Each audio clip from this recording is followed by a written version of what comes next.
Friendo, Steve here. Yeah, Larson. Welcome back to Going in Raw, the only pro wrestling podcast you need to be listening to. SummerSlam's coming up this weekend. We will be doing our live watch-along and review of SummerSlam right here at youtube.com/Steven Larson. Also at twitch.tv/Steven Larson. So be sure to join us for that. Our Big Blue Predictions Challenge also going down for SummerSlam. Jay Smooth is putting the Big Blue Predictions title on the line. If you want to participate, hit up patreon.com/Steve and Larson. Click on the Friendo Club setup or click join right here at youtube.com/Steven Larson. On today's episode, we're going to talk about last night's NXT Great American Bash. Joe Hendry is very quickly becoming the main character of NXT these days, Larson. Very much so. Goodness gracious. NXT superstar, TNA superstar, kind of a muddied mess right now, isn't it? Yeah, a little bit of both, seemingly. A little bit. So anyways, we're going to talk about NXT, but first, the wrestling world was all abuzz about a month ago because rumors started to swirl that Shane McMahon had reached out to talent in AEW to talk about the possibility of being all elite. Today, Wrestle Talk and Fightful are reporting that Shane recently met with Tony Khan, and guess what? They've got photographic evidence to back it up. That's right, Wrestle Talk and Fightful state, quote, "The meeting took place in an office at a private Arlington airport on Monday, July 29th, 2024, and that Tony Khan and Shane discussed, quote, possibilities moving forward." Fightful Sean Ross Sapp added that Tony Khan had been, quote, open to meeting with Shane, but, quote, it's believed they'd never met or even spoken before the rumors about McMahon possibly joining AEW emerged recently. Following Wrestle Talk and Fightful's report, WrestleVotes tweeted, asked a longtime WWE employee friendly with Shane for thoughts on the Tony Khan picture. The response, Shane's as smart as they come. Taking a preliminary meeting doesn't surprise anyone here. So, Larson, how long will it be before the elite bring Shane McMahon into the fold? Because that seems like it'd be the natural story beat to tell. It would make the most sense where kind of a lot of the story, even if some of it's somewhat subtextual, of the elite is they've disregarded the principles upon which AEW was founded. They're not about changing the world anymore. They're about the advancement and betterment of themselves. And what kind of better way to kind of symbolize that than by having a McMahon, Shane McMahon, join the elite? You know, someone that's very much part of the wrestling establishment. You know, not the insurgent brand like AEW was to begin. That's the only way it would make sense in my mind now. I thought this when I was brushing my teeth earlier. I was like, you know, Christopher Daniels got beat up by the elite before Blood and Guts. Is that opening a door for someone to replace him as interim executive vice president until Kenny comes back? I'm like, oh no. Don't let that be Shane. Don't want babyface Shane. Don't want Shane wrestling. If it's heel Shane, I could probably stomach that. Well, let's dispel ourselves of any idea that he's going to wrestle. Because that would be, as we saw at WrestleMania 2 years ago, a year ago. Yeah, it would be a disaster, yeah. Not a good idea. Just, you know, muscle falling off bone. Yeah. So in that case, we're stuck with the personality Shane McMahon, which certain iterations of which over the past 10 years have been relatively entertaining. Bad guy Shane McMahon, who was, and I understand this was weaved into his role as a wrestler, but best in the world, baked potato face Shane McMahon, brawn is stupid Shane McMahon. I personally thought was relatively funny and entertaining, but that was also within the context of WWE at the time was so dog shit that you just pick any, it's like, okay, can I get any amount of entertainment out of this stuff? Yeah, yeah. And I think that sort of is important context to have. AEW right now creatively is on a pretty decent roll. My question is, would that serve to disrupt it? And obviously, it all depends on how good, you know, the quality of the creative, which is subjective, but also, you know, you can get a consensus or a general consensus anyways. On the quality of a thing, you know, it's a tightrope. It's a bit of a tightrope, but there's a lot of risk I don't know how much reward there is, to be honest with you, because you got a good thing going. If you think that it's going to kick a story up another notch, then maybe go ahead and have at it. One thing that I was thinking about when I saw this picture, which if you haven't seen it, it's it's got a big old Wrestle Talk stamp on it. And it's on the thumbnail of our YouTube video. If you're listening to this in the audio realm, it's easy enough to go on Twitter and find this thing. It's pretty much Tony Khan sitting in a chair in like a conference room. He's turning over his shoulder, looking at somebody taking a picture, while Shane is standing, leaning against the back of an office chair. And Shane's like right in the corner of the picture. You barely see him, but it's definitely Shane McMahon. Okay, here's some completely baseless speculation. Sure. With tongue firmly in cheek, Larson. What was the nature of this picture being taken and then disseminated to evidently just Wrestle Talk? Was this Pete Quinnell with a wig on? Like an airline stewardess outfit? I don't know. I mean, but what would Pete be doing in Arlington, Texas? They're like, Pete, we found out that Shane McMahon and Tony Khan are meeting in a private airport. He's like, fine, and he puts on. He gets on the plane. And you have the shot with the map with the line going across the map as he travels across the Atlantic. Yeah, London to Arlington. Yeah. Yes, all that. Yeah, it's definitely it's got a bit of that old the Bigfoot footage. Like they're both like like what? Well, here's a question. If we're just going to baseless speculation. Yeah. Is this a picture that AEW actually wanted to get out there? I mean, otherwise, like, why are you risking? I don't know who's taking this picture and why it's getting out there. Like, they're both, like, the camera lens is being looked at by both these guys. Yeah. This is, I mean, part of it kind of feels a bit like body cam-ish. Like, this could be a spy cam where somebody's like, hey, Tony, hey, Shane, I got a question for you. They turn around and they're like, oh, no, it felt like someone barged in through the door with their phone out, took the picture, and the noise of the door opening, they both turned to see what it is. Yeah. Yeah, right, yeah. So who knows what the genesis of this picture was. Maybe we'll find out. Maybe we won't.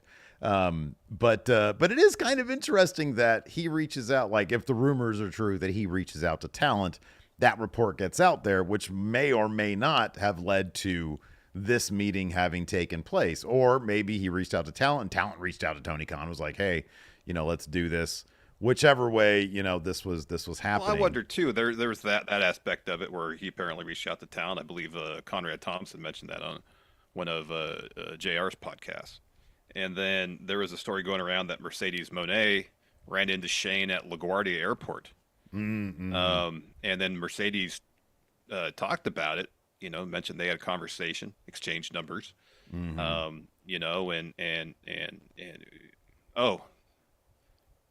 Taxer here says Mercedes on Twitter said she took it. Oh, did she? Okay. All right. Well, there you go. Oh, yeah. She said, lol, I took that pic. with like one of those money eyes emote things with the tongue sticking out. Yeah.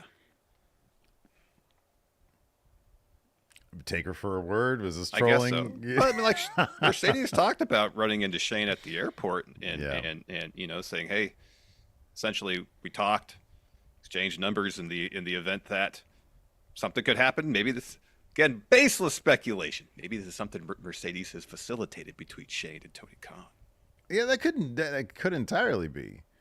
Like, or is she just like an airport aficionado and happens to run into them wherever they are? I mean, they just had some shows in the Dallas Arlington area. So I mean, obviously Tony was there for. Where's the collision? Isn't it like the collision? That's in Arlington? Yeah, that's in Arlington, right? Yeah, yeah, where they're doing the collision residencies in Arlington. So Heather says, wow, Mercedes, you need a better phone. This shit is pixely as all get out, man. This thing looks like it's on an iPhone 3. Yeah. I mean, Nyla Rose commented on the picture. Mercedes did too. Who knows if Mercedes is joking or not. Yeah, right. Yeah. So yeah, I don't know. We got a couple of huge AEW shows coming up, All In, followed by All Out. Mm-hmm. And obviously they'd probably want to do something big either for the shows themselves or save it for the Dynamite afterwards, whether it's a Dynamite after All In or the Dynamite after All Out. Yeah, so I mean, it's entirely possible. One thing that occurred to me, I wasn't brushing my teeth. That's not where my best ideas come from. I know that's the case for you. Oh, it's always whether I'm brushing my teeth or I'm in the shower. Those are where my best ideas come to me. Carlos says it looks like it came from a Motorola Razor. Anyways, one thing that occurred to me that I kind of want to bring up is Sure.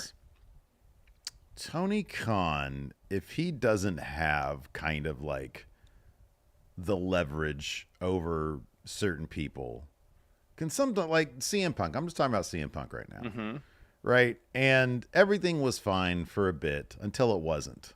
And, whoever's fault it was, if it was Hangman's going off script or Punk's for taking things too far, I don't know.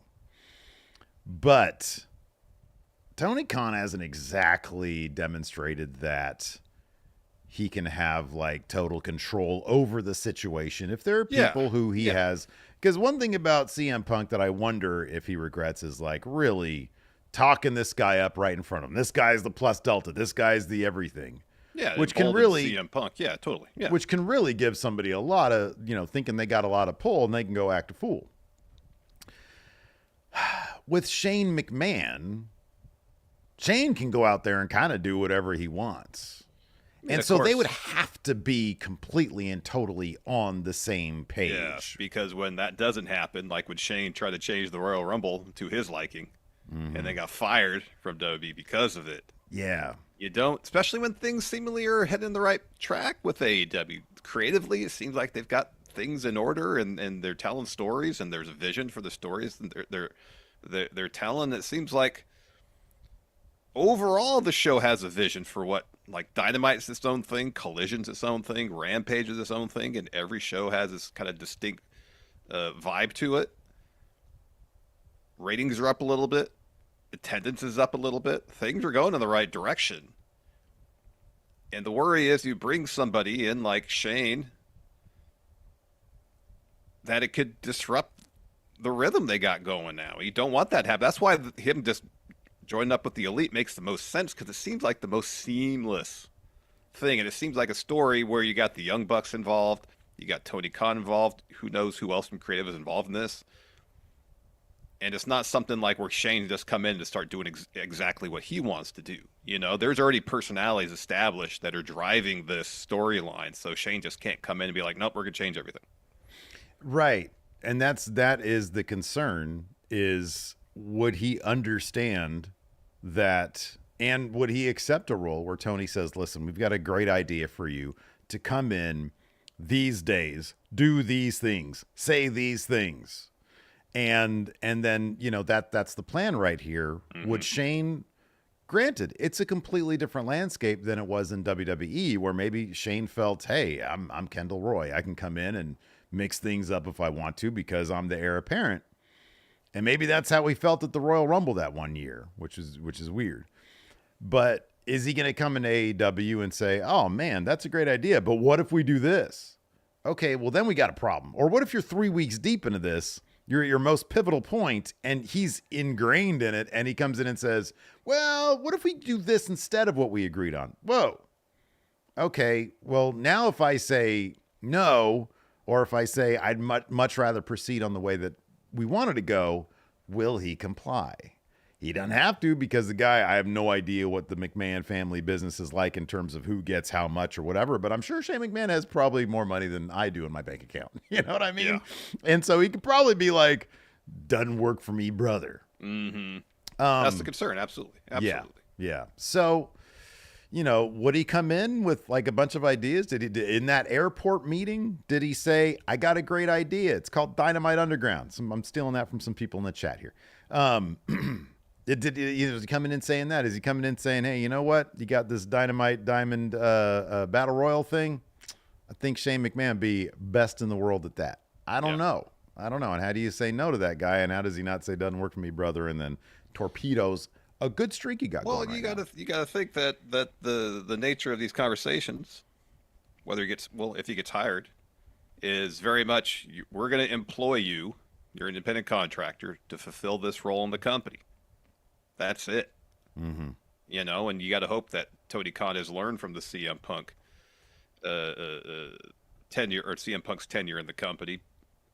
That you can't just sit next to somebody and effusively, over the top, speak highly of not just how much you like them, but how important they are. That one individual is dictating the success or failure of your company, essentially. You got to make your employees feel like they are completely and totally not worth anything. I'm so joking. Joking. Hey, fortunately, there's a lot of companies that adhere to that philosophy. This is the biggest tangent in the world. But what do you think of all the complaining on Twitter about Robert Downey Jr. getting so much money for that Marvel stuff? I mean, that's a longer conversation, brother. Fair enough. We'll move on then. Oh, man. Anyways, let's talk about this. More AEW stuff, or at least one of their most prominent names. Bryan Danielson. Yeah. During a recent interview with Sports Illustrated, Bryan Danielson revealed that he pitched New Japan's Gato about the possibility of doing this year's G1 tournament. He said, over the winter, I told Gato, the booker in New Japan, I'd love to do the G1 this year. I just wrestled Zack Sabre Jr. in Japan in February. I was so excited. It all happened in the heat of the moment. I would like to think it would be possible. I don't limit possibilities in my mind, but it seems unlikely. My neck isn't doing real great right now, so there's my health. But even if Tony freed me up for the entire summer and said, go do G1, I wouldn't want to leave my wife and kids for that long. I don't think my wife would think it's good for my health either. I've always wanted to do the G1. I don't know if that's going to be in the cards for me, and that's okay. There was, I think, a report last week. We didn't really talk about it much, but the idea that Doc Samson had told Danielson, hey, no activity from like that last match that he did until All In because your neck is not in good shape. You and I both advocate for the health and happiness above everything else for the wrestlers. Absolutely. Because they are the thing that makes the company move. What do you think about that? About, like, should he even be doing this All In shit, given that his neck seems to be not in a great spot? You know this guy. He cannot help but go full speed and full bore the entire at any time he's in the ring. So part of it was from the sit-down interview we did with Renee. There was an extended cut release. They showed just a portion of it on Dynamite. The one where Jeff Jarrett walks up to him and tells him that if he's going to go all in, go freaking all in. Seemingly contrary to Doc Samson's orders. Yeah, right. And the way Doc Samson put it to Danielson was, right now we can fix your neck. Don't go so hard so it becomes unfixable. Mm-hmm. You know, whatever's going on there, which you didn't get into the details about the nature of his neck. So, you know, if it's a situation, if he can approach a match which limits the wear and tear on his neck while still putting on a compelling match and telling a compelling story, then, yeah, I mean, in the end of the day, he knows the hazards that come with proceeding with his wrestling career right now, and that's a decision he has to make, decide what's best for him, what's best for his family. Yeah.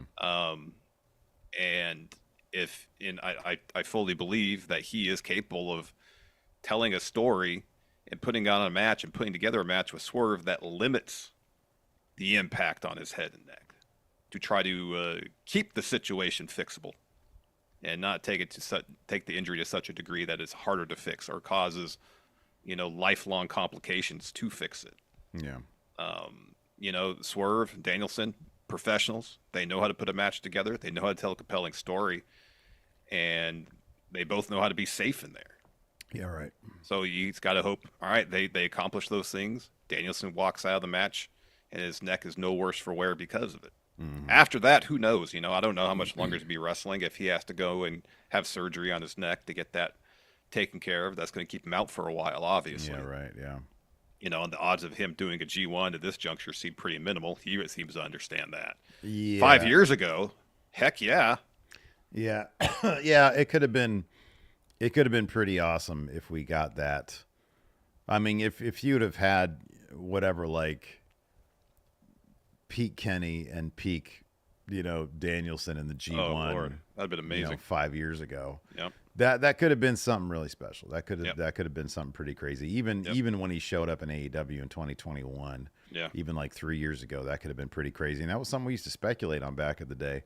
But I don't know if who knows? I mean, science is crazy these days. You shoot your neck up with a bunch of stem cells. Maybe he'll be fine to do it in 2025 or 2026. But I kind of doubt it. The family thing is kind of a big deal because it's a really long deal. Unless he's like, hey, family, let's all move to Japan for 2 months or whatever it is. Yeah, a month and a half. Yeah. So who knows? It'd be really fun to see him in the G1 at some point. But obviously his health and happiness comes first and foremost. Yeah, for sure. Obviously. Anyways, before we get on to the Gab, the Great American Bash, let's go ahead and pay some bills, Larson. Let's do it. This episode of Going in Raw is sponsored by BetterHelp. Steve, there's a saying when it comes to lifting weights and working out: never skip leg day, and it's one that I follow. In fact, I did leg day today. How about you? Did you do leg day today, Steve? I think I'm going to. I've done like chest arms, so I got to get the leg. You got to get some leg work in sometime, man. Come on. Man. Yeah, you do. And while I make it a priority to get leg day in every week, regardless of how busy I might be, I haven't always been as diligent about taking care of myself and establishing my self-care non-negotiables. I think I can speak for both of us when I say that we're incredibly busy, Larson. Oh boy, this YouTube business, man, oh man. Every week our schedules are usually packed with work stuff. Also, of course, family stuff. That's not even including the fact that school, which hasn't even started yet, but that's coming up really quick. I'm talking about for our kids, not us. We graduated a long time ago. Yeah. And when your schedule is so packed, it's easy to let your priorities slip. Yeah, but when you feel like you have so little time for yourself, it makes things like therapy all the more important. Back in my mid-20s, I've talked about this a lot. I was dealing with severe anxiety, and therapy helped me get my life back on track, allow me to learn the skills I needed to better cope with my anxiety, and help me establish my self-care non-negotiables. And if you're thinking about starting therapy, give BetterHelp a try. BetterHelp is completely online and designed to be convenient, flexible, and suited for your schedule. All you got to do to get started is fill out a brief questionnaire to get matched with a licensed therapist, and then you can switch therapists at any time for no additional charge. So never skip therapy day with BetterHelp. Visit BetterHelp.com/raw today to get 10% off your first month. That's BetterHelp. HELP.com/raw.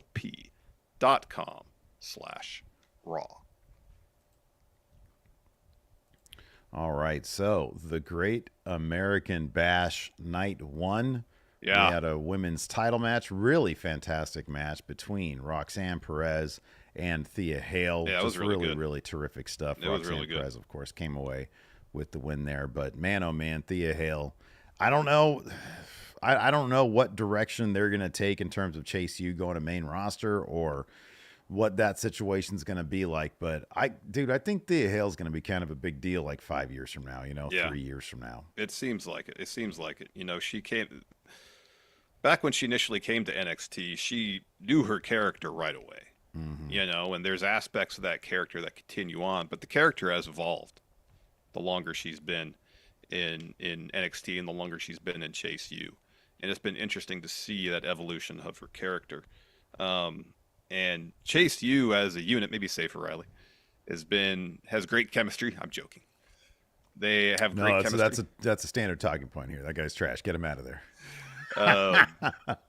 Their chemistry is great, and the story they're telling now about everybody having each other's back is good stuff. And I don't know. I mean, the issue is that it's a gimmick that works really well within NXT and the environment and the booking philosophy there. And I don't know how well that would necessarily translate to main roster. It still feels like they're trying to figure out what to do with Kiana James. Like in NXT, she had a very specific thing. She was like a real estate developer, a business mogul.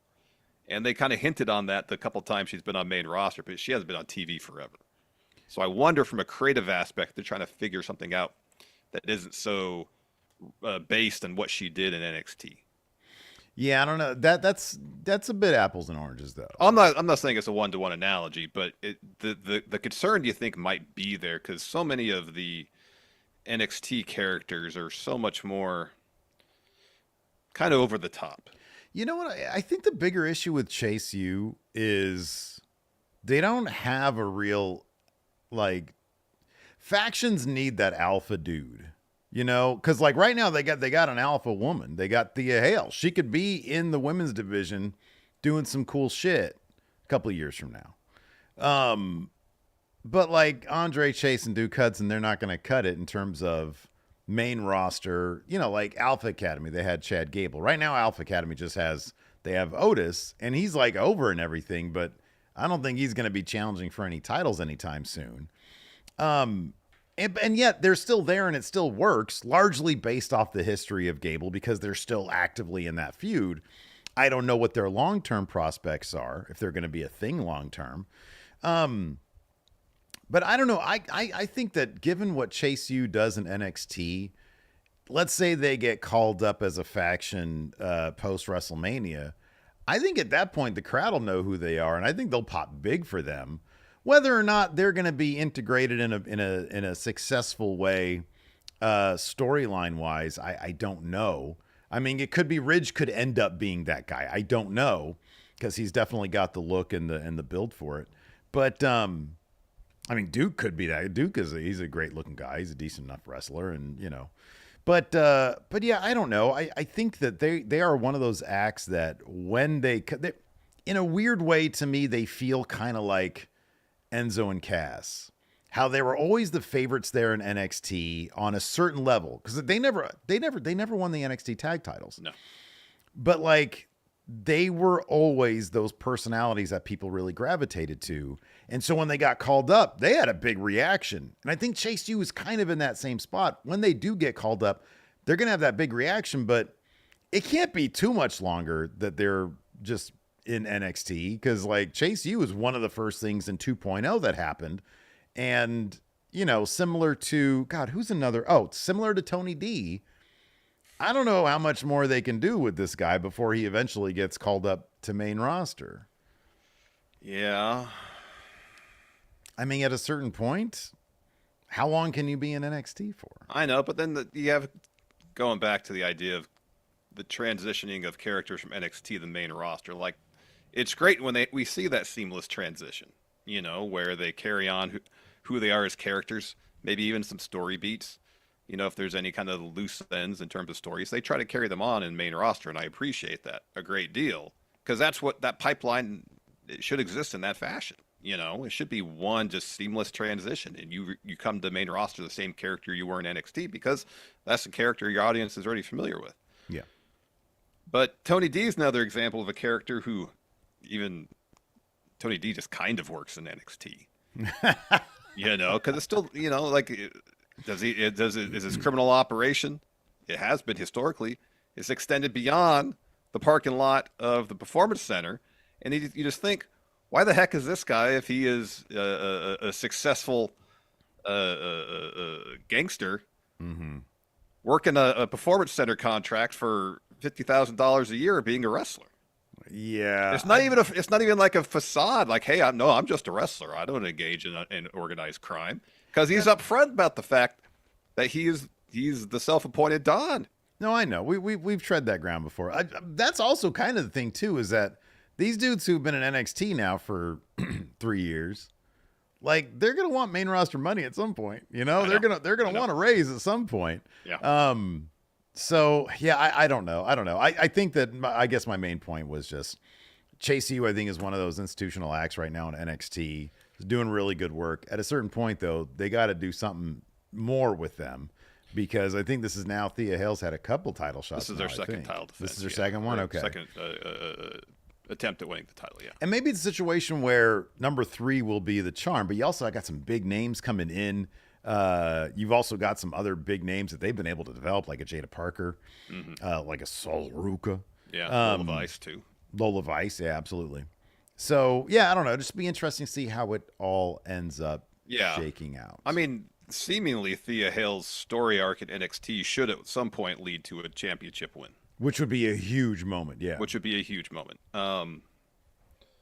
You know, they Chase and Duke have been tag champs, but I don't think they were tag champs for very long. But no. Just kind of the story of Chase U as a whole seemingly is being built to lead to Thea Hail winning a championship. You know, it would be kind of interesting. What if Chase U just ended up being a school within NXT and the members graduate up out of it and That's a on the main distinct possibility. roster? That's a But distinct then possibility. Andre Chase is stuck there because it's his name. I know, unless he bequeaths the institution to somebody else. Yeah.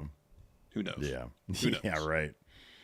Who knows? Yeah, I don't know. It's again, it's one of those situations where based on the character and the gimmick, the transition to main roster doesn't feel as seamless as, say, like someone like Trick Williams. You can take that character, go to main I'll roster, agree with that. Yeah. no change whatsoever. You know? Yeah. Yeah. But like Tony D, Chase U, characters that are characters but still kind of gimmicks. Yeah. That just doesn't like the way main roster is booked, and I think what the audience on main roster, the main roster audience expects is not exactly something a little more rooted in reality. Yeah. So it's a tough transition. Yeah. It I can still be. maintain with Tony D, I would be okay with them kind of shifting that character over a little bit into more of a, I was raised in a household that had basically mob ties, and to try to get out of that, I went to NXT. You know, like There's a story there. there's a story there, and then you're just a dude. You're not a mob boss. Exactly.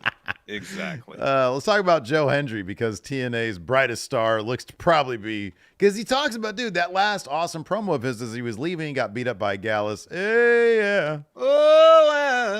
He talks about, I want to prove that I am good enough to be in NXT with the best in the world. The pecking order has been established, Steve, based on that one line, hasn't it? It has, man. It has. TNA, not the best in the world. NXT, best in the world. Best in the world, Says yes. Joe Hendry. Yeah, like, he had the concert. He was attacked by Gallus, beat up by him. Later in the show, issued a challenge to face Joe Coffey next week at Great American Bash Week 2. I'd be kind of surprised he doesn't win that match. Oh, Joe he's Hendry going to is win. Super popular. Yeah, no, Gallus, they're there. Gallus doesn't win anything. Yeah. Um, They don't win shit, man. So yeah, it seems like Joe Hendry's going to win. But then it gets you thinking, all right, like, what's the direction they're going to take with Joe Hendry in NXT?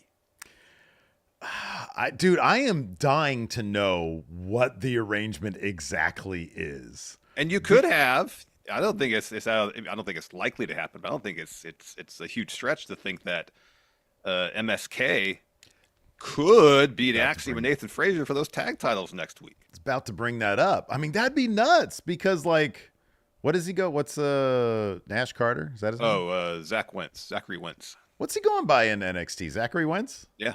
Okay. Yeah, like, he's a TNA contracted wrestler. Is there going to be some sort of NXT contract if he becomes their tag champs, or is it literally just a prop and it doesn't matter? It's still just a talent trade, and, you know, there's the trust that he's not going to torpedo it by dumping their tag title in the garbage on a TNA taping, you know. I imagine it's the latter situation. Probably, yeah. I mean, people aren't dumb. But no, because I love to see the old the clubhouse, the treehouse thing from last night, because we saw that, you know, a bunch in NXT or in TNA. That was awesome. So it was great to see that back. Yeah, no, I thought that was that, you know, even the laugh track, I thought, I was like, man, they really do have that sort of sitcom chemistry that really does actually work. And it's not just a pale imitation of like a sitcom. It really does work. The chemistry is just so there. And so I love to see that. But yeah, no, this whole relationship is interesting. I have no idea where it's going. Yeah. And I hope that it is benefiting TNA. I don't know what their numbers are. I don't know if people are tuning in, if there's some metrics to suggest, oh, people are following Joe Hendry from NXT back to TNA. I have no idea. You got to think that the exposure is going to do them well. And the bottom line is, Joe Hendry, prior to NXT, was super getting himself over anyways. I mean, he was topping the streaming charts or whatever. And so, you know, there's just more exposure for TNA. You'd think that's all good stuff. Socks the Waving Cat here says Joe Hendry was just on Matt Camp's podcast and said he's allowed to train at the Performance Center as part of his deal. What deal? What deal? I mean, apparently, like the door at the PC is open to TNA talents, or at least select TNA talents. Yeah. That's awesome. That's great. Yeah, I don't know. It'll be interesting to find out where this is headed. I mean, because there are plenty of talent, obviously, who have not been seen in NXT. This seems to be like right now, anyways. Obviously, we had a pretty high-profile Jordan Grace situation. Mm-hmm. Joe Hendry is like sort of the main guy there, and then you got MSK as well. You got the Rascals. Yeah. So that's all really good stuff. It's gonna be interesting to see going forward, especially on TNA pay-per-views, if more NXT talent shows up there. More prominent NXT talent, because I think they've had. Was Jasmine Nix or Tatum Paxley challenged Jordan Grace for the Knockouts title at one of the last pay-per-views, and then they advertised it's going to be the Rascals taking on No Quarter Catch crew, right? Oh, is that what it's going to be? That at sounds the next right. TNA show, yeah. Okay. Yeah. Boy, let's talk about Tavon Heights. Yeah. Boy, he's got some cool shit going on. Yeah, he's found So it's interesting where you have Tavon Heights, a highly accomplished amateur wrestler. He's Olympian in Greco-Roman wrestling. And there is this bit before his Heritage Cup match with Tony D'Angelo where Tavon was talking up Tony D's credentials as an amateur wrestler. And it's interesting that they had a match and you saw the juxtaposition of two wrestlers with accomplished amateur backgrounds. And I felt like Tavon Heights, even though he's been in NXT at least on TV, for a far shorter amount of time, has managed to find a good middle ground between amateur wrestling and professional wrestling. Yeah. Than Tony D has at this point. Yeah. No, I agree. I thought Tavon there was like a couple of clunky spots here and there, but the crispness, the speed, and the power moves. Man, he looked good. I thought he looked really belly to belly suplex he does where he runs off the ropes and hits it. Man, that's good. Yeah, it looks really good. I like that story with, No Quarter Catch crew. Ren Sinclair. Thank you. Yeah. Ren Sinclair comes in, motivates him a bit better than Miles is able to. And then he gets that pinfall within like moments. And then it's because they're arguing that he's, in the next round, that he's not able to capitalize and he gets thrown off his game. So Tony D gets the win with a couple of spine busters. Okay, so E-Dub says Rascals versus No Quarter Catch Crew happened at Slammiversary, so the last pay-per-view. Sorry. Oh, okay. That was just the other weekend. What's the next TNA paper for our TNA aficionados out there? I'm not asking you, I'm asking them. Oh, you're asking Google. Huh? What was the last one? Isn't Bound for Glory coming up at some point? That's October, isn't it? Is that October? October, I think it's Bound for Glory. Bound for Glory is apparently their next one. Oh, all right. That's what it says on the Wikipedia. What's the date for Bound for Glory? There's not even an entry for it. Oh, very well. Yeah. Bound for Glory. Glory TNA. Let's see here. When does this happen? October. Yeah, you're right. October. They don't have another pay-per-view till October. That's bizarre. Yeah, they have them monthly. Maybe that's their next major pay-per-view because that's the ones they have on Saturdays and on like the B-level pay-per-views they usually have Friday nights. Okay, so yeah, last year, in between Slammiversary and Bound for Glory was their co-event with New Japan, Multiverse United 2. Oh, all right. Is it possible that we'll get a co-event between, like that's going to be in between now and Bound for Glory, but this time it's going to be NXT and TNA? Maybe. So Forgotten Media says TNA Emergence is on August 30th. Oh, and then okay. TC Death and Taxes says Victory Road is September 13th. Wikipedia needs to update their shit. Well, I mean, that's the thing is Wikipedia doesn't update itself, Steve. You need to go in there. Oh, here we go. Okay. No, there is one. Yeah, September 13th.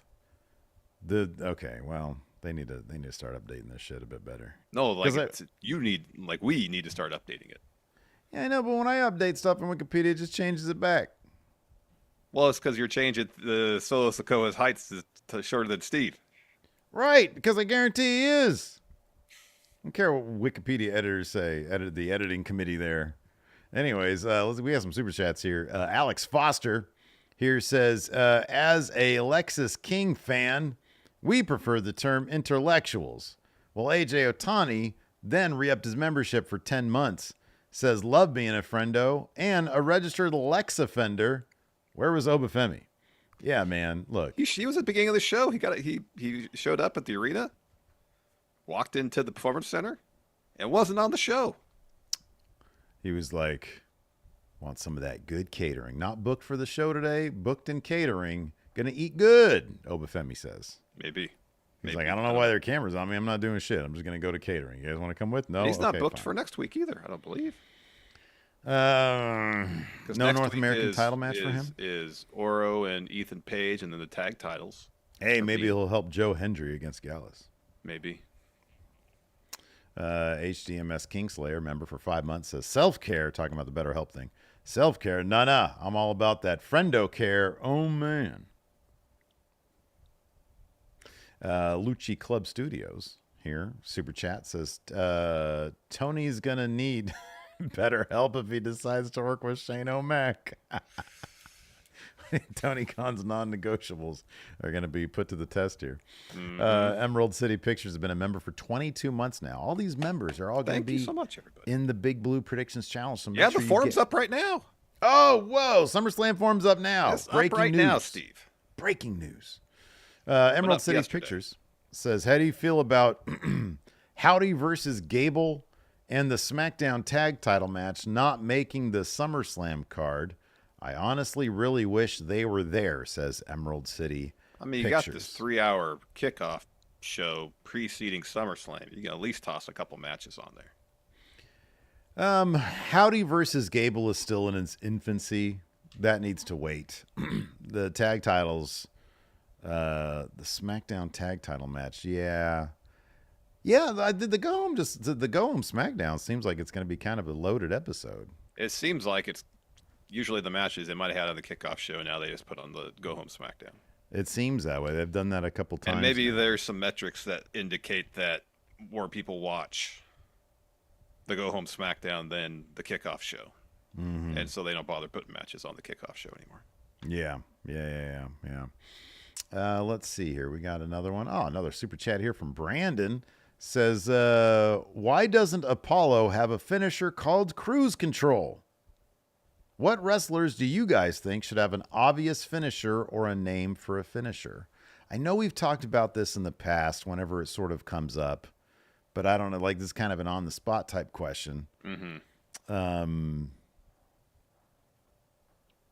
Yeah, I really got nothing. You know the one that I like that nobody really talks? Annihilator. Yeah. Annihilator, because it's Nia Jax. It's good. It's good. Yeah, it's good. But what would Cruise Control be of Apollo Crews? Well, he actually suggests very vaguely here a type of submission or a top rope move. Well, Cruise Control is when you hit that button, your car just drives itself. You can take your hands off the wheel, hands off the pedals. You can take your foot off the gas. Yeah. Yeah, and then it just cruises. No, it's not a self-driving car at that point. I'm going to take a nap now. Your foot can take a nap. It doesn't need to stay on the gas. But so what's something Apollo Crews can take his foot off the gas? A headlock. Hey, I think he could probably give a pretty big bear hug. He's a strong dude. Yeah, that's true. It's a bear hug. True. Yeah. He's like, just let it happen. Just let it happen. Yeah. Go to sleep. Yeah. Go to sleep. You're on cruise control now. And you give him a microphone so you can hear him talking to you. Go to sleep. Time for cruise control. Maybe it should be something like a Cobra Clutch or something like that then. Some variation on so you can whisper into his ear like that? Yeah. Yeah, and then you can talk to him. Like, yeah, that's it. You're in cruise control now. Go to sleep. And Lucci Club Studios also became a channel member as well. Thank you so much. Thank you so much, everybody. Thank you. So we talked about Friendo Club setup, didn't we? We did, absolutely, man. Bonus episodes, access to the Big Blue Predictions Challenge, and question threads. So the last plug we got to get in is for the YouTube audience here, whether you're watching live or VOD, please, come on, please, hit that like button. Smash it. Smash it. I want to see over 200 likes before we're done with this live stream. We haven't even started an NXT recap. Got plenty of time to hit that like button. Mm-hmm. We got over 400 people watching live right now. I don't understand why everybody doesn't hit that like button. I don't get it. It takes half a second. Please hit that like button. Half a second. Joe B here has become a member now for 11 months. He re-upped. Said, hot take. Devil Inside is the best name in recent history. It's Devil Inside him, but it's Devil Inside Suplex. I miss It's a good JD name. busting out. It's a great name, I know. It's funny because that really works, but then DeVille's Advocate doesn't. DeVille's Advocate is not good. That's not good, yeah. But Devil Inside works. Devil Inside, yeah. I'm sad that they changed his name. I'm not a fan of JD McDonough. Because is it supposed to be Jordan Devlin McDonough? Yeah, I think so. Because they still call it Devil Inside. So yes, it is supposed to be Jordan Devlin McDonough. It is, huh? Yeah. Yeah. Remember that first minute? Remember when he used to be like a American Psycho type guy? Yeah, that didn't work. That was an NXT. Yeah, that was. He was like, look at this neck right here. I'm gonna do bad things to it. That wasn't very good. Look what happens when you go like that. It's just like a little model of a skull, and it is like right between the C4 and C5 vertebrae. Yeah, the poor bastard. He had to learn all sorts of medical jargon. I know. For his gimmick that didn't even last. Hey, that dude had a killer theme song though. That Dateline-esque theme song. That was cool. It was a good thing. It was a good thing. Anyways, let's jump into it. So we get a video package to open the show, and it's Hank and Frank. Hank Walker, boy. Tank Ledger. Yeah, of course. Lacey walks in right when this is happening, and I'm like, she was like, "What are you watching?" And I'm like, "This cringy ass comedy bullshit." So they're trying to break I have to into be PC, extra yes. like disgusted about it. So like they're hosts of Night 1 Great American Bash, yet they have to break into the Performance Center, disable the security, so they can get into the Performance Center, and then like turn the master switch on to light all the lights in the arena itself. It doesn't make a whole lot of sense. No. Boy, I think Hank. Wait, Hank? Yeah, Hank. Because Tank's the other. Wait. Yeah, Hank is Seth Rollins, right? Hank is Seth Rollins? Remember we used to call him Seth Rollins. Seth Rogen. Seth Rogen. Oh, Seth Rogen. Yeah, boy. Yeah, that's Hank. Yeah. That guy. Yeah, Seth Rogen. Jeez. Yes. Yeah, remember, like, he had a cool origin story. Yeah, he was a security guard. Yeah. Normal Joe security guard who got roped into it, and then he took off his shirt, and everybody's like, "Oh man, look at that guy!" And then now he's just fooling around. The Frank Ledger really brought this guy down. Tank Ledger really brought this guy down. I know. They really should do the CPA firm, where it's Hank and Frank.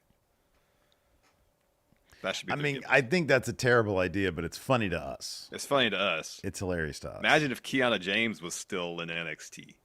Business mogul, real estate developer. So bad. Meet my accountants, Hank and Frank. Yeah, right. Yeah. Come on. Yeah, Hank could have been the next Wardlow, man. Get him with a faction. They treat him kind of crap, but he's like their security guy. Yeah, no, that could have worked. That could have worked. Didn't happen, though.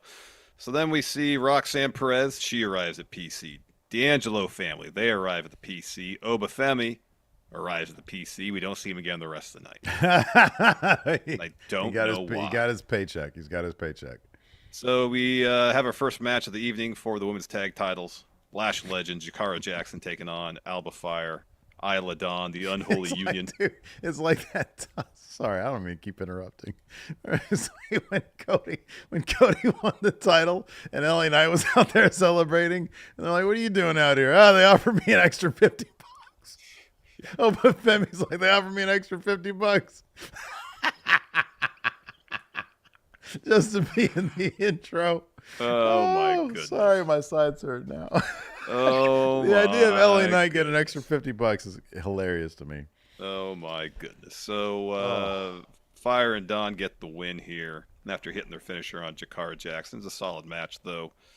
So then Oro Mensah gets in the ring to check on Lash and Jakara. He joined them ringside. And then Ethan Page's music hits. He comes to the ring and says, "Would you look at this metaphor coming up short? Ladies, I truly hope you repay the favor to Oro next week and console him after his loss, because there won't be any fluke victories or luck on your side, and there certainly won't be any 1, 2, 3s. Oro, I'm doing you a favor. I'm going to let you get a close look because this is the best look you ever get at this title." So Page takes a swing with the belt. Oro ducks it, rolls up Page, and then Lash and Jakara count the pinfall. 1, 2, 3. That was kind of third time now. Yeah, that was kind of cute. I like that. That was a good bit. Hey, what if they're doing this? This just occurred to me. Obafemi shows up for the extra $50, right? But it's actually part of a story. He shows up, but yet Joe Hendry gets all the shine. What if they're building to an NXT versus TNA thing where NXT talent's like, what the hell? All these TNA guys coming in, hogging the spotlight. Getting TV time that should belong to us. Right. Could be. Maybe. Could be. Could be. So next, we're backstage, and Cedric is talking to some other Performance Center students, some recruits. So he's talking about Trick Williams. Says Trick's emotions got the better of him. And Sean Spears steps in and says, Cedric, you lost to Trick. You're in no position to spread any wisdom. But I am. Brooks Jensen, he's starting to see the light. I'm making a difference in this young man's life. And Cedric says that Spears can't manipulate. You can't manipulate me. I don't have a weak mind. So then Brooks Jensen barges in from somewhere and is like, oh, I have a weak mind, huh? And he's trying to get after Cedric. And Spears is like, no, now's not the time. But Brooks, he's got a hot head about the whole thing, challenges Cedric to a match. That happened later. Yep. After that, we had Tavon Heights warming up. Hank Walker steps in for an interview. He asks Heights how he plans to bring the Heritage Cup to the no quarter catch crew. Tavon says, 4 years ago, I was in the Olympics. And that same year, I won a bronze in the World Championships. And the year before that, I got gold at the Pan Am Games. Big matches don't scare me. Underneath all of Tony's bravado, he's a real grappler and a shooter. And then Hank throws over to Tank, interviewing Tony D. He's like, how are you going to beat Tavon? He says, hey, he's legit, but he doesn't do it every 4 years. I do it. Or he says, I don't do it every 4 years. I do it every day. And then we got a Pete Dunne video package where he explains how much he hated the name Butch. He says, the last time I asked for advice, I got stuck with a shit nickname. He says Trick would be able to trust his instincts, but no. He says next week, Trick is in for a painful lesson. Basically, his thing is everybody's just got to figure it out because I figured it out. So why can't they? So he's like, Trick, trust your instincts. But next week, I'm going to force him to figure it out. Yeah. I'm done giving advice. They did a good job of motivating two feuds with one video package. Well done, WB Production. Mm-hmm. Now we're done talking about Pete. But before that, Trick responds to Pete's video. So Trick says, you've really done it now. I'm done listening to this video. He says, we'll see who has it all figured out next week. Forget whoop that Trick. I'm going to be whoop that ass. Oh, I that's a typo. It says I'm going to whoop that ass. I'm like Ron Burgundy over here, man. I'll just read your notes, whatever. I know. So then we got Tavon Heights versus Tony D'Angelo. Heritage Cup action. How much longer are they going to keep this Heritage Cup on Tony D'Angelo? I'm assuming you're not going to let me read your text that you wrote me last night. Tony D'Angelo with the Heritage Cup just ain't working for me, man. They need to be. The one match that worked was his match against Nathan Frazier because it was a very simple but very well done story. Right, the story is Nathan Frazier so carried his ass to a good match. Yeah, that's kind of it. Dude, I have grown to appreciate. I don't give a shit anymore about what you were talking about earlier about what is this guy's deal. I absolutely agree in terms of like trying to translate to main roster. Like, how are they going to do that? It works in NXT because NXT is goofier. It's about, it's kind of more about the gimmick. Yeah. But I don't care about that anymore. I've just bought into it. I think that little skits with him and Charlie Dempsey have been pretty charming. I've appreciated them. The guy is a very limited wrestler in the ring. Suplexes and spine busters. And that's kind of it. And like, it's not that he's necessarily bad at anything. He's just like really limited. Like, his clotheslines are good. His finishing this fisherman suplex thing that he covers, that's good. I mean, here's the thing. He has a decent amount of athleticism, and he's fairly explosive. Like, he can go from 0 to 100 quick. But it's the most like 4 moves of doom I've seen in NXT since 2.0 started. It really is. And it hasn't grown. And the Heritage Cup traditionally was for dudes who were in ring just really, really super good. Yeah. And that ain't him. Mm-mm. It really isn't. Mm-mm. So, yeah, this just wasn't. The story was fine because Tavon Heights, talk about explosive. I think that guy's got a tremendous upside. I really do. Definitely agreed. But yeah, I don't know. This is one of those matches where it's like, if I didn't know that Tavon Heights was basically brand new to television, I'd be like, oh, this dude's gonna win. He looks like he's a million times. There was like one really awkward spot where it looked like Tony almost like busted his arm because like they came down on each other and Tony like basically, and I don't know, maybe that was miscommunication. I don't know who's at fault there, if it was anybody at fault, but Tavon definitely's got something going on there, and he was much flashier than Tony D in this match. Yeah. And they told a little story there, like we mentioned earlier. Mm-hmm. But yeah, Tony D's not the guy when it comes to Heritage Cup stuff. He's just not. No, not at this point. No. So you mentioned that story. Well, so Ren Sinclair shows up in the crowd towards the end of the first round. Whole second round is basically during a picture-in-picture commercial break, so we don't get an actual fall until round 3, where Tony hits the Fisherman Suplex. He's up 1-0, and that's when Ren gets in the ring and fires up Tavon. So Tavon comes out of the corner round 4 and just wrecks Tony, hits a belly-to-belly to tie it up 1-1. So Ren takes that as an opportunity to talk to Charlie about, hey, look what I just did. Now let me in. Let me into the no quarter catch crew. And so they're arguing about it, and Tavion's looking on to this and getting distracted by it. Round 5 begins, and pretty quickly he looks for Tavon looks for a running elbow. Tony ducks that and ultimately hits a pair of spine busters to win the final fall in round 5. Mm-hmm. Yeah. So then we got a video package cutting up social media videos, hyping up a 6-woman tag match that would happen later in the show. You had Fallon, JC, Jasmine Nix, Lola Vice, Sol Ruka, and Carmen Petrovic. Yeah, this is cool. It's all kind of talking trash. Social stuff, yeah. Challenges issued, that kind of stuff. Yeah. After that, we got Joe Hendry telling some jokes to talent from the women's division.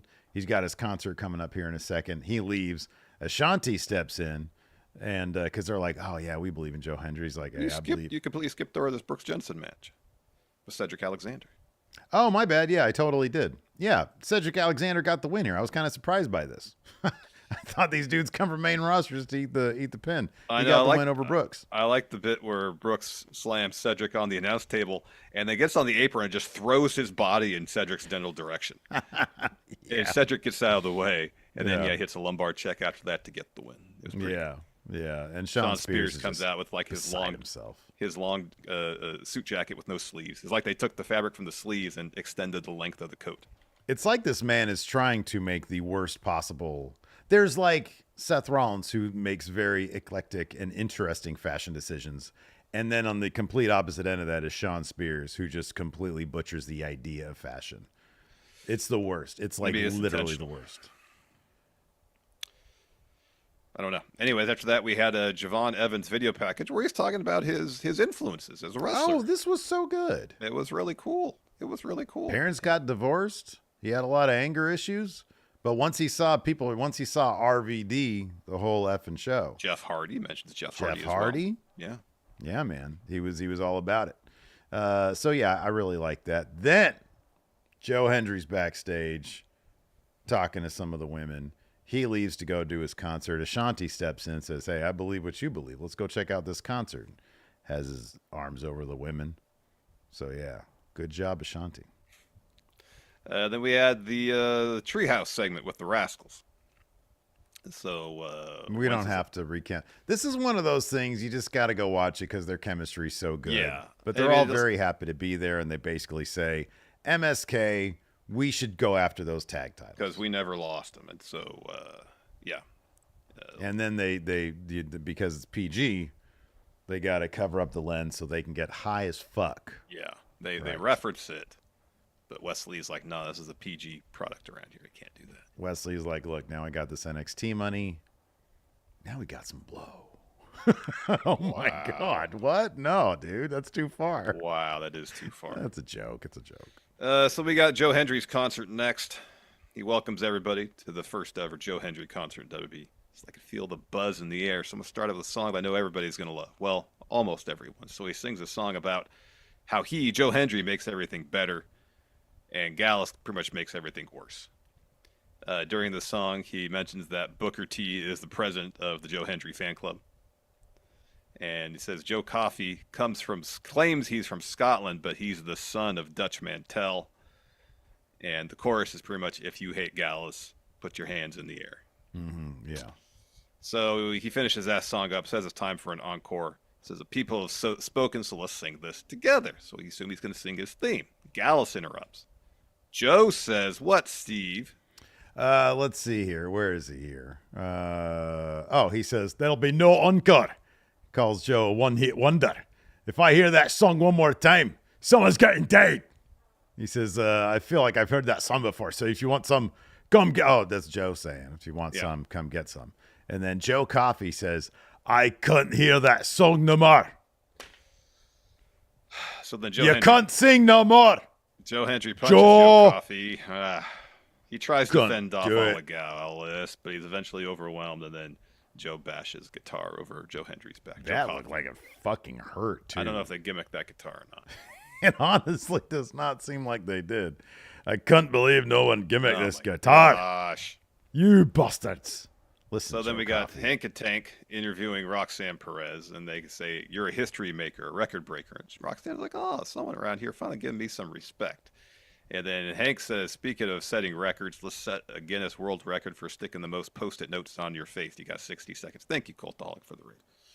Thank you, guys. So they start doing it, and Roxanne's like, can you find someone else to annoy? I got a title match prepared for. Then Jada Parker walks through and says, yeah, title you might not have after tonight. She didn't stop. She just said it that was a drive-by burn. Yep. That was awesome. I love her. She's the best. She's great.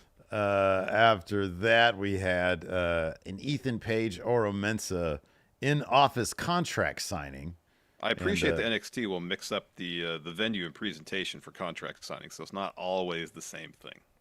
You don't always need it in the middle of the ring. It doesn't always need to be 8 minutes. It doesn't always need to lead to a brawl. Right, exactly. So Ava's like, Oro and Paige are arguing. Ava interrupts. She's like, come on, let's remember why we're here. Paige says, we're here because I granted Oro a gift he doesn't deserve. And Oro's like, hey, man, you attacked Noam Dar. I've been chasing you ever since, but you run and hide. He says, I'm going to pin you again. Your ego can't handle that I pinned you, and that's why you agreed to the match. And Paige's like, none of that matters. You can't beat me. He signs a contract. Oro says, you might be the champ, but I got zero respect for everything you've done. When I beat you next week, the title's going to fit perfectly around my waist. He signs a contract and leaves. Now, he's had like 4 pins on this guy already, Larson. 3, yeah. So obviously, we're looking at number 4 then, if it's been 3 already. Next week, Oro Mensah, new NXT champion. Yeah? Probably not. Nah. Not going to happen. Probably not. Fun little story, though. Fun little story. It is, and it's done a lot to elevate Oro Mensah, too. Yeah. I mean, he's got a visual pin on the NXT champ. Not once, not twice, but 3 times. That's pretty cool. Mm-hmm. Yeah. Then we had Kendall Gray taking on Jada Parker. At one point, Miles Bourne and Ren Sinclair come to ringside. They start arguing with Carly Briggs. Remember, Kendall suplexed or slammed Miles last week on NXT.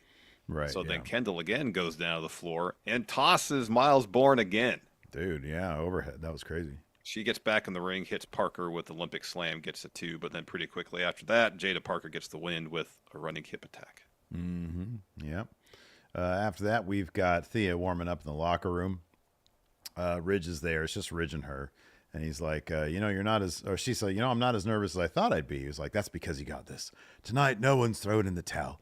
Do whatever it takes, even if it means ripping her arm out of a socket. You do whatever it takes to become NXT Women's Champion. And then the rest of Chase U step in. They're like, hey, how do you feel? But first, they're also like, whatever it takes. Ridge, whatever it takes, meaning they think that Ridge is like, you should cheat to win. Mm-hmm. Which, hey, Chase U, you want to win something for once? Maybe not a terrible idea. You think it should be Chase, you cheat, right? Yeah, Chase, you cheat to win. There you go.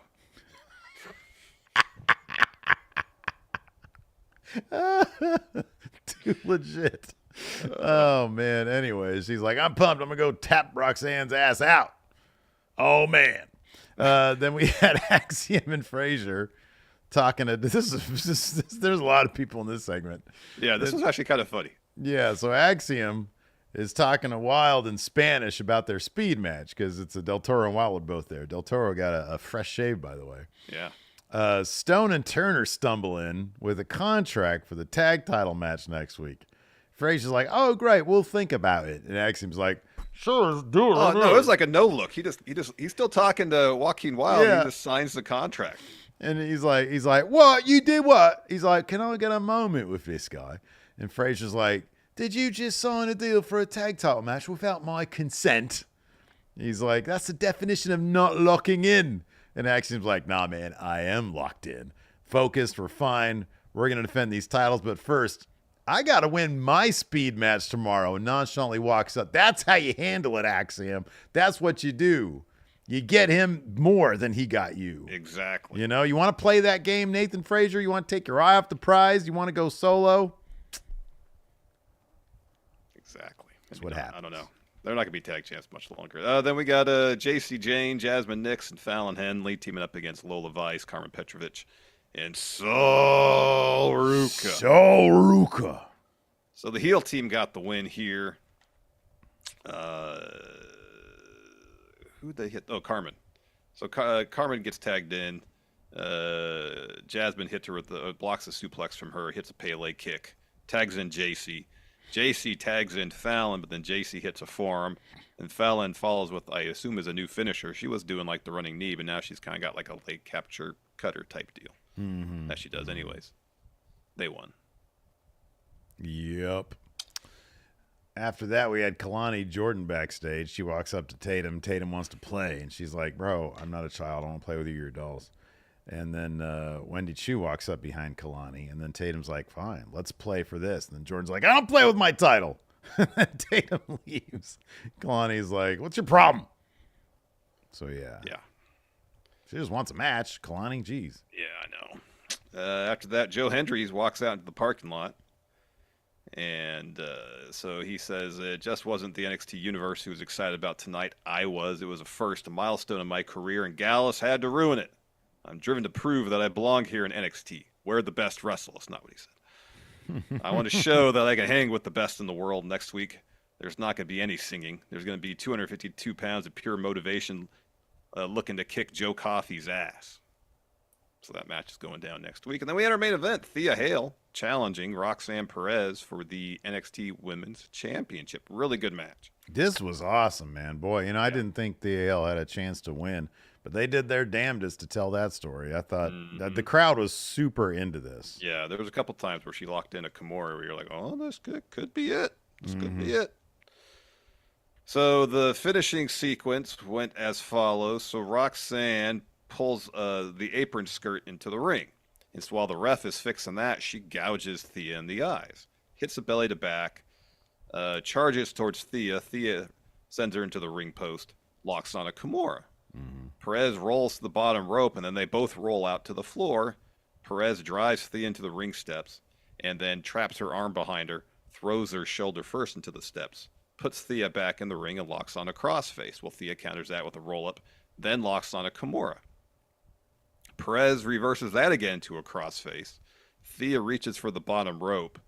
Roxanne pulls her back to the middle of the ring, but rather than putting the Kimura or the crossface back on, hits a Pop Rocks to get the win. Yeah. There's a couple sequences where they're just trading crossface, Kimura, crossface, Kimura. It was good stuff. Yeah, it was Definitely really check it good out. stuff. Absolutely. Will Chisholm here with the super chat earlier said, "Is this the feeling that AEW fans wanted, lol?" Oh, Shane coming? About Probably the not. Shane thing? I don't know, man. I don't know. I don't know either. Anyways, let's go ahead and What is this answer. business? We don't have 200 likes yet? What's going on What here? in the world? Please smash that like button. Please. Hit that like button, man. We're trying to get these likes up. We got the big SummerSlam watch along coming up. You need to make Predictions sure that challenge algorithm. that you can get into. You can be a part of if you hit that join button on the YouTube or go to patreon.com/Steve Larson, $5 Friendo Club setup tier. Drop my pen. Dropped your pen. You're so passionate there. John and Alistair, boys. I want to get these likes up, man. Get that like. says, what instruments are you guys playing for the Going in Raw NXT concert scheduled for next week? I got three guitars back there, a bass. You know, they're all dusty. I haven't played in a while, but they're back there. Larson's got the instruments on lock. AJ Otani says, how well would Javon Evans fit in the X division in TNA? Oh man, he'd be champion within 6 months. He'd fit in the best. Yep. Payday says, rank the return pops between the following names: Kenny Omega, Okay. Roman Reigns, Oh, wow. Becky Lynch, Yeah. Final Boss, Dwayne Johnson, Yep. Charlotte Flair. Roman 1. Probably Kenny- Rock 2 because it's still The Rock. Yeah. And also The Rock coming back will probably be at a large venue. There'll be more people there. Yeah, that's the thing. Is just like part of it's the venue. But if Kenny returned it all in, he'd be pretty loud. Kenny's going to get a big pop. Yeah, he's going to get a massive pop. Kenny's going to get a big pop. And then probably Becky and then Charlotte. Yeah, I agree. Alex Foster says, I'm only the one who thinks the next set of gold for Chase U will come from Ridge and Riley winning the tag titles. Yes, you were the only person thinking that. Yeah, I don't think Riley's winning any championships anytime soon. I don't think so. Let's see here. Lord Blake, I could see, man, the next, I don't know. Maybe they'll give Chase U the Heritage Cup at some point. Maybe. Blake Whitehouse says, with 6 of the 7 matches at SummerSlam having potential wonk finishes / interference, how many of those matches can have those before it's considered a bad or lazy? What? 6 of the 7 matches having wonk finishes? That ain't going to happen. Well, like Priest and Gunther could. Liv and Rhea could. Cody and Solo most definitely will have interference. What else is on the card? Drew Punk won't. Unless you consider Seth getting actively He's the involved in referee. interference. That's not. But Tiffany could get involved in Bailey and Nia. That's 4. I mean, there's a difference between interference and distraction. I kind of doubt they would go as far as interference in all those matches. Yeah. There's a difference between interference and distraction. Chris Stanton here asks, assuming Gunther defeats Priest for the world title at some point, you mean SummerSlam, who do you see dethroning Gunther? Nobody. Well, somebody's going to have to. No, he retires world heavyweight champion. That's, how do I put this? Asinine. What's another word you can use instead of that one? Foolish. You're wrong.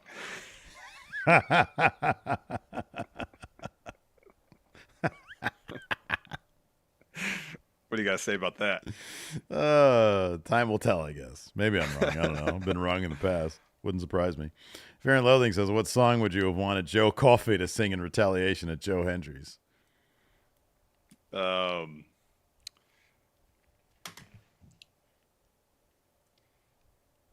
don't even want to bring this up, but the first song that popped in my head was Hall & Oates. What's it called? Can't do that. No can do. No, I couldn't go for that. See, yeah, no can do. Bring it up. I couldn't go for that. See, I just opened up just. Joe, wow. what are you saying exactly? It's Hall & Oates, you bastard. So Blake Whitehouse here asks, Shane has always seemed ahead of the curve in terms of visions for the future. For example, won WB by UFC back in 2001. The Floyd Mayweather Big Show feud. The idea that would eventually become black and gold NXT. That was Shane's idea. That sounds familiar.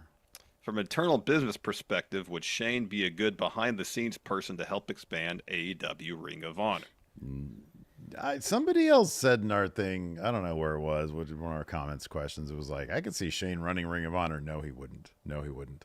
That is so far beneath. Into the ground? Maybe. No, well, dude, I mean, hey, Shane, you want to come in and run Ring of Honor? The paywall thing? Like the fucking dedicated streaming service thing? No. That's basically the replacement for those YouTube shows.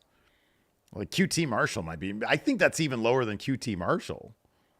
Shane McMahon's not going to touch. He's not going to have anything to do with the Ring of Honor. No. Oh, Patrick Cheeseman has it right. You can't always get what you want. Oh, my gosh. Joe, got to ease up on that.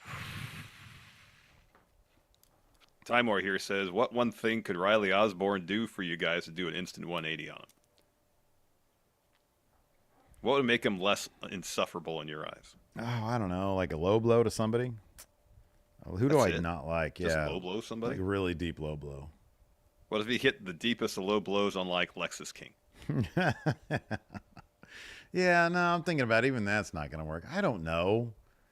Stop being a pill. He's been pretty chill of late. Yeah.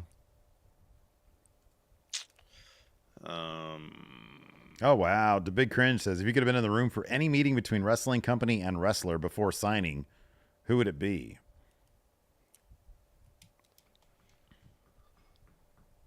Maybe Jericho and McMahon when Jericho like went to his house.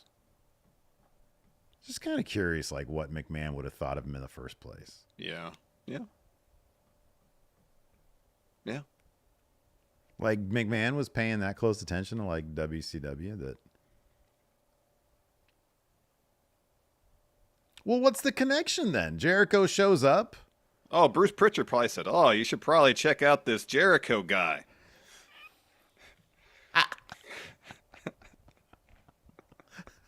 Why was that a bizarrely good Pritchard? I don't know. He talks kind of slow like this. Vince, you should check out this Jericho guy. Then he did. And then we signed him. God damn. Cameron here asks, what's more likely for Shane and AEW, jumping off something extremely high or turning Rampage into Rampage Underground? The latter, because he's not jumping off anything. He ain't jumping off shit. He's not even doing a leapfrog. Oh, my God. No, he shouldn't. No, gosh, no. John Talks a bit asks, what's the worst T-shirt AEW could make for Shane? Anything that says best in the world on it. Oh, that's best. That's good. No, it's terrible. All over print money with his face on the $100 bill. Hey, that sounds like a good idea to me. Okay, well, let's get the worst one then. Because I'm thinking like that one you were talking about, it was like one of those 90s ones where it's got like the bling the logo montage ones? Yeah, and those like are the great. montage on it. Those are awesome. Those are incredible. We need to make some of those. Just like he does like 30 minutes on an exercise bike and then they just snap a picture of him. There you go. Just so sweaty. Just so profusely sweaty. All right. D. Kyle here asks, power rank best to worst students, including Bodie Hayward of Chase U. Oh, So best is Bodie- Thea Hail. Yeah, best is Thea. So Chase, Andre Chase, not a student. He's instructor, not included. He's instructor. Yeah. Thea Hale's number 1. Yeah, Duke's number 2. Duke's number 2. I'd say Bodie is 3, right? He was always like pretty dedicated. Yeah, to Bodie Chase was U. in it. He was in Yeah. it to win it. Yeah. And then Ridge, and then Riley. And then JC Jane. I think she was, or did Yeah, she she- get them out of did she do the calendar thing? Yeah. She might have got him out of the debt situation. Oh, if that's the case, then she yeah, I should go think higher than. she's like just under Thea, I think. Yeah. I don't know. We weren't really watching a whole lot back then. Yeah, not at all.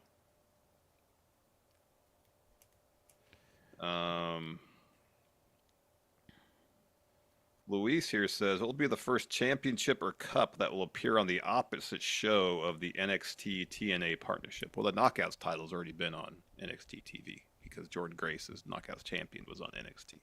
Right. But in terms of what NXT title is going to show up on TNA, Maybe the tag championships. yes, that's a distinct If possibility. MSK get those. Oh, wow. Joe the Meme Maker says, if you could solve any wrestling mystery by taking a sneaky picture with like a Motorola Razr, Yeah. what mystery would you like to solve? Who threw the pie at Kevin Owens? Okay.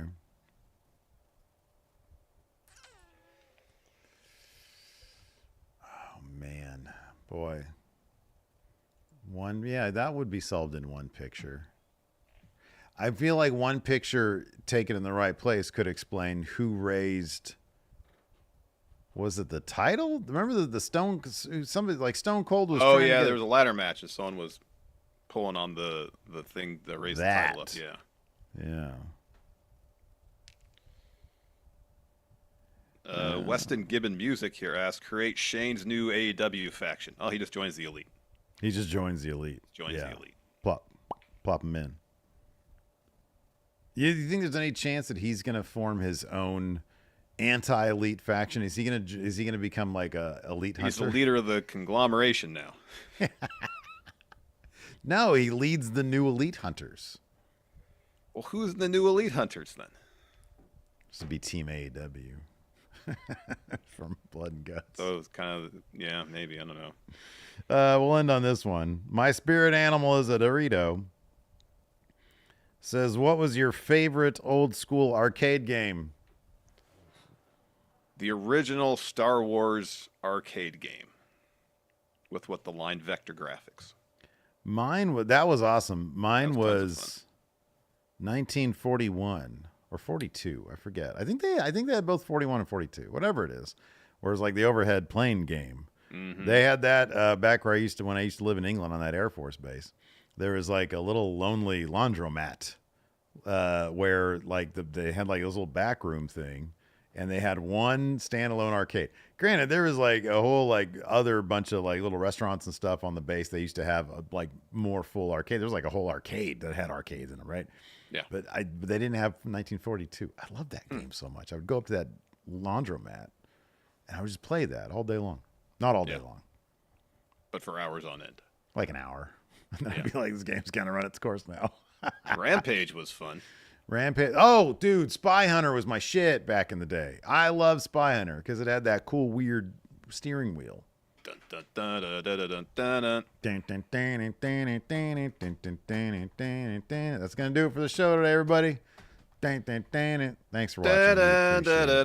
God, I wish I had like a little soundboard here where I could just play that thing, play us out of the show. That'd be Probably amazing. shouldn't, though. I probably shouldn't. Goodbye, everybody.